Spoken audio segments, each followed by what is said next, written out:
पिछले कुछ सालों से जब से भारतीय जनता पार्टी शासित केंद्र सरकार ने आम आदमी पार्टी के नेताओं पर ईडी के द्वारा केस करवाने शुरू किए हैं, तब से अक्सर हम आप लोगों के सामने आते हैं और कहते हैं कि ये एक राजनीतिक साजिश है, कि ईडी का प्रयोग राजनीतिक कारणों से किया जा रहा है। हो सकता है कि कुछ लोग हमारी बात मानते हो, उनको समझ में आता हो कि ये राजनीतिक साजिश है। हो सकता है कि कुछ लोगों को लगता हो कि इन पर आरोप लगे हैं, इसलिए ये बहाने बना रहे हैं।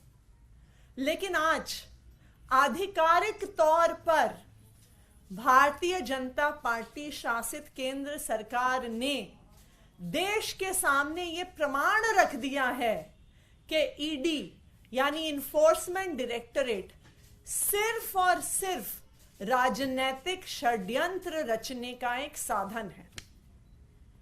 ईडी ने दो बुजुर्ग किसानों पर, जिनकी फोटो आप यहां पे देख सकते हैं, जिनका नाम है कन्हैयन जो 72 साल के हैं और कृष्णन जो 66 साल के हैं, जिनके बैंक में कुल मिलाकर 450 रुपए हैं, उन पर ईडी ने prevention of money laundering act में केस फाइल किया। ईडी ने इन दो गरीब किसानों को समन भेजा और समन में क्या लिखा था, क्या अपराध किया था इन्होंने? समन में लिखा था कि आपका एक 2017 का केस है जिसके लिए हम आपको समन कर रहे हैं, और वो केस था कि इन्होंने अपने खेत के आसपास बिजली की तार लगाई और उस बिजली की तार की वजह से 2 भैंसों की मौत हो गई। इस कारण से इन 2 किसानों को ईडी ने समन किया है। आज ये औकात रह गई है केंद्र सरकार की एजेंसी इन्फोर्समेंट डायरेक्टरेट की। इनको समन करने का, इन पर केस करने का असली कारण क्या है? असली कारण ईडी के केस का पूरे देश भर में सिर्फ एक है। अगर भारतीय जनता पार्टी की आपसे दुश्मनी है, भारतीय जनता पार्टी के किसी नेता की आपसे दुश्मनी है, तो आप पर ईडी का केस किया जाएगा। इन 2 गरीब किसानों की अपने एक इलाके की भारतीय जनता पार्टी के नेता जी गुणशेखर से कई सालों से झगड़ा चल रहा था। इन्होंने जब उस नेता पर केस किया, जी गुणशेखर जेल गया और उसका बदला लेने के लिए इन 450 रुपए की मात्र संपत्ति रखने वाले किसानों पर prevention of money laundering act का ईडी ने केस कर दिया और उनको तमिलनाडु से दिल्ली समन कर दिया। तो यह बिल्कुल साफ है कि ईडी आज इन्वेस्टिगेशन एजेंसी नहीं है, सेंट्रल गवर्नमेंट की इन्वेस्टिगेशन एजेंसी नहीं है। ईडी आज सिर्फ और सिर्फ भारतीय जनता पार्टी का एक राजनीतिक हथियार है, जिसे वो किसी पर भी इस्तेमाल कर सकती है। और यह भी साफ है कि ईडी का प्रयोग हो रहा है अपने दुश्मनों को हमला करने के लिए, पार्टियों को तोड़ने के लिए। अगर कोई विपक्ष का नेता ईडी का केस होने के बाद भारतीय जनता पार्टी में आ जाता है, तो फिर ईडी कहती है कि जी हमारे पास तो कोई सबूत ही नहीं था, हमें तो केस बंद करना पड़ रहा है, हमारी तो फाइल खो गई, इसलिए हमें केस विड्रॉ करना पड़ रहा है। ये पूरे देश ने देखा कि छगन भुजबल, जिन पर महाराष्ट्र सदन स्कैम में 870 करोड़ के घोटाले का आरोप था, जिन पर ईडी का केस चल रहा था, जैसे ही छगन भुजबल भारतीय जनता पार्टी में शामिल हुए, अगली ही कोर्ट की हियरिंग में ईडी ने मुंबई हाईकोर्ट के सामने कहा कि जी हमारी तो केस की फाइल खो गई है, इसलिए हम केस बंद करना चाह रहे हैं। तो ईडी का मकसद सिर्फ और सिर्फ एक है, भारतीय जनता पार्टी का जो विरोध करेगा उस पर ईडी में केस होगा, उस पर prevention of money laundering act में केस होगा। दूसरी जो एक महत्वपूर्ण बात है समझने वाली, कि अपने दुश्मनों पर भारतीय जनता पार्टी से ईडी से क्यों केस कराती है, सिर्फ prevention of money laundering act में क्यों केस करवाती है? देश में इतने कानून है, प्रिवेंशन ऑफ करप्शन एक्ट है, पूरा आपका सीआरपीसी है, क्रिमिनल प्रोसीजर कोड, लेकिन भारतीय जनता पार्टी के दुश्मनों के खिलाफ या भारतीय जनता पार्टी के जो विपक्षी नेता हैं उनके खिलाफ से prevention of money laundering act में क्यों केस होता है?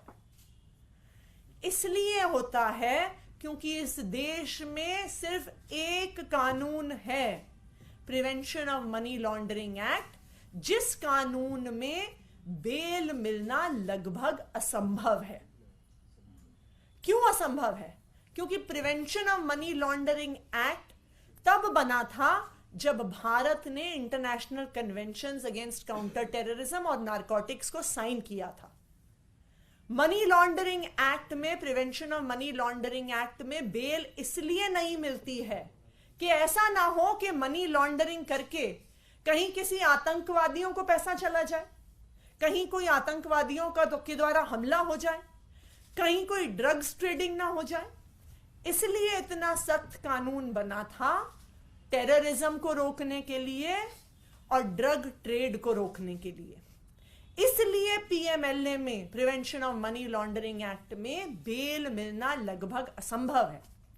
लेकिन आज ईडी पीएमएलए को ड्रग्स की तस्करी के लिए नहीं इस्तेमाल कर रही है, आतंकवादियों के खिलाफ नहीं इस्तेमाल कर रही है, सिर्फ और सिर्फ अपने विपक्षी नेताओं के खिलाफ इस्तेमाल कर रही है कि एक बारी केस हो जाए तो उनको बेल नहीं मिलेगी और फिर भारतीय जनता पार्टी के प्रवक्ता टीवी पे आके कह सकते हैं कि देखा, इनको तो कोर्ट से भी बेल नहीं मिल रही है, इनको किसी को भी prevention of money laundering act में बेल मिलना लगभग असंभव है।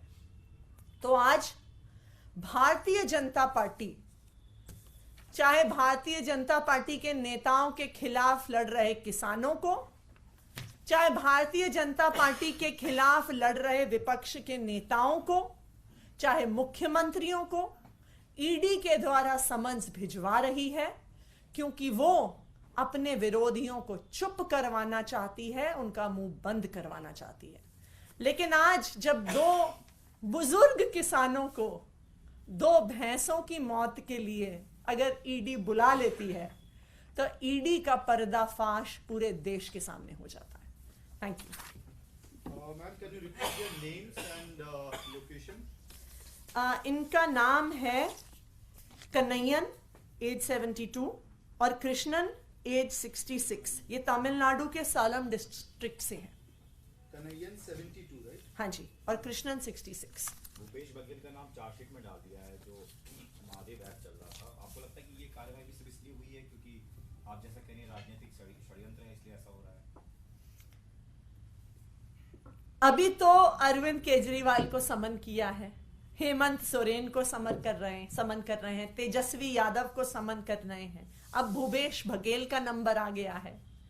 जिस स्पीड पर भारतीय जनता पार्टी चल रही है, जब तक लोकसभा का चुनाव आएगा वो विपक्ष के सारे नेताओं को जेल में डाल देगी, क्योंकि इससे अच्छा चुनाव जीतने का क्या तरीका हो सकता है? इससे आसान चुनाव जीतने का क्या तरीका हो सकता है कि आप अपने सारे विपक्ष को जेल में डाल दीजिए। जेल में ना वो प्रचार कर पाएंगे, ना वो ठीक से चुनाव लड़ पाएंगे, और आप चुनाव जीत जाइए।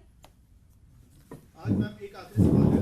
मल्लिकार्जुन खड़गे ने प्रधानमंत्री नरेंद्र मोदी पे जबरदस्त हमला बोला है। ये कहा है कि जब मणिपुर में हिंसा हो रही थी तो पीएम फोटोशूट करा रहे थे, कपड़े बदल के लक्षद्वीप से लेके केरल तक घूम रहे थे। प्रधानमंत्री नरेंद्र मोदी जी को बहुत सारे सवालों का जवाब देना पड़ेगा।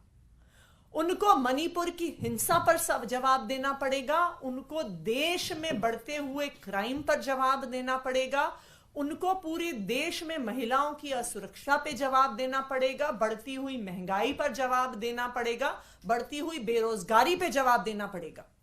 लेकिन क्योंकि वो ये जवाब नहीं देना चाहते हैं, इसीलिए विपक्ष के नेताओं पर जी तोड़ हमला कर रहे हैं कि कोई सवाल पूछने वाला और कोई देश को सच्चाई बताने वाला चुनाव प्रचार में ना रह जाए।